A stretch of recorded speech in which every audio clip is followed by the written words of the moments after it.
Good afternoon, or almost evening. It's 10 to 6 p.m. on Saturday, and I'm standing.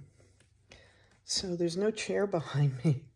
And I still have my glasses on top of my head because that's where they always are if I'm not wearing them, which my friends know that I always have my glasses on top of my head. That's a thing. Anyway, it's been a productive day. How has it been productive? It's been productive because I got some laundry done. I left a Kleenex in a pocket and made a mess.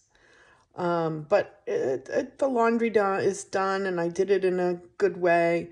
I took a nice nap, woke up at 3 in the afternoon and wanted to know why it was sunny at 3 in the morning.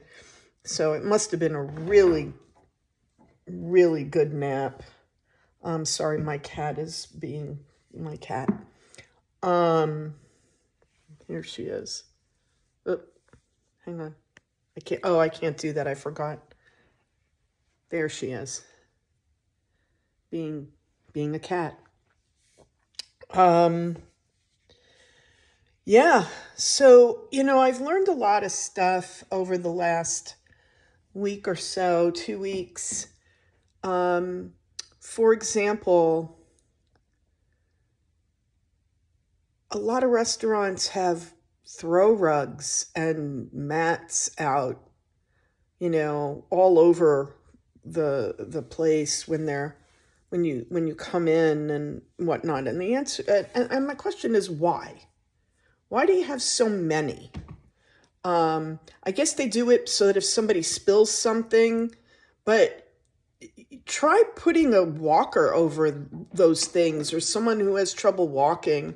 You're tripping on them constantly, and that's a hazard. Also, bathrooms. I am 5'2", and the bathroom faucet is so far away that I have to almost bend over to do it. And I'm not supposed to be bending that far over. And then they put the soap dispenser on the wall with the mirror. So it's even further away. And I realized how bad it was when I went to the spine doctor yesterday, and theirs was not. It was forward. It was something that an average person could reach. I would hazard that all but a small child could probably reach it as well. The soap dispenser was to the right or to the left on the wall that could be reached easily.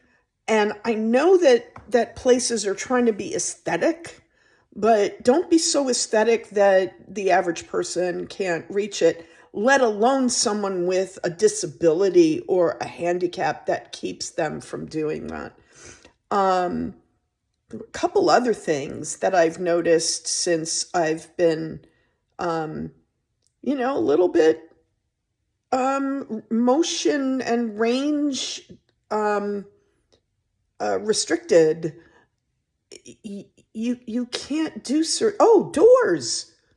Do you know how heavy some doors are to bathrooms? And they don't have the, press to open. So you've got to tug on this door. You're injured or old or have a walker, and you've got to try and maneuver this walker and open the door, which swings outward. And I know there's some fire code things involved in that, but if you're going to have a heavy door like that, have one, some kind of a release that is easy for somebody who is incapable of getting it. And then to open the door in the other direction, and you still have this walker in between you and the door, and it's impossible. I mean, I was struggling.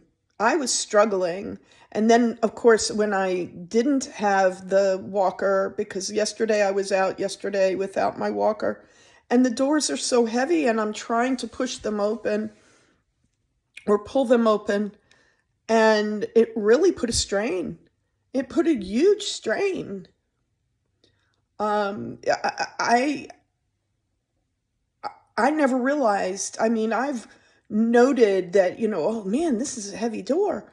But when you're all of a sudden dealing with all this extra equipment, and I don't know if you noticed that I'm holding this.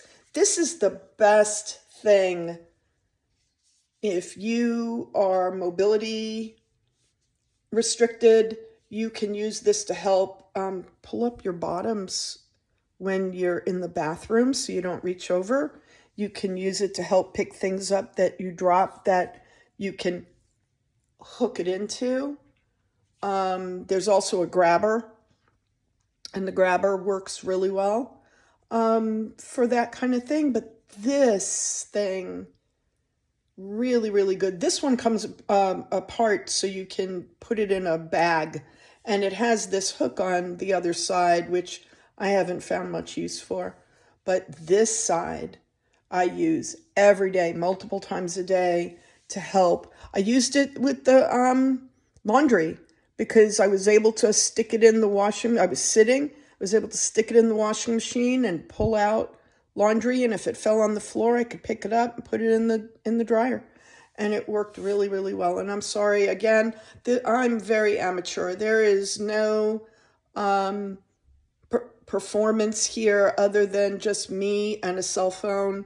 And I take terrible selfies, and I don't know how to, hold my arm out without it hurting after a while. And yeah, so I wanted to let you know about some of these things that I've learned that are hindrances for people who have mobility issues or handicaps. And these are, in compliance with the ADA, I'm assuming. I don't know. And I said to a friend, and I may have even said it here, I'm a lawyer, but I'm 64 years old. I don't plan on changing the area of law I practice. But I am well aware now of some of these issues from a personal level that are so easy to fix, in my view. I mean, I could be wrong, but it would seem to me that, retrofitting your bathroom sinks so that they're not just pretty, but useful to people that are taller than 5'2", or shorter than 5'2", I should say, that, having a bathroom sink that comes up a little higher, which of course is not good for children, but you're not always having to bend over, and having the faucets be closer to have them further away from the mirror. There's no reason to have such a deep sink that the faucet is so far away, because all but the tallest people are going to have difficulty getting to that sink. So anyway, that is my rant for today. If you have any, please put them in the comments. Feel free to share this. And I hope you have a really good evening. And I'll see you on the flip side. Bye.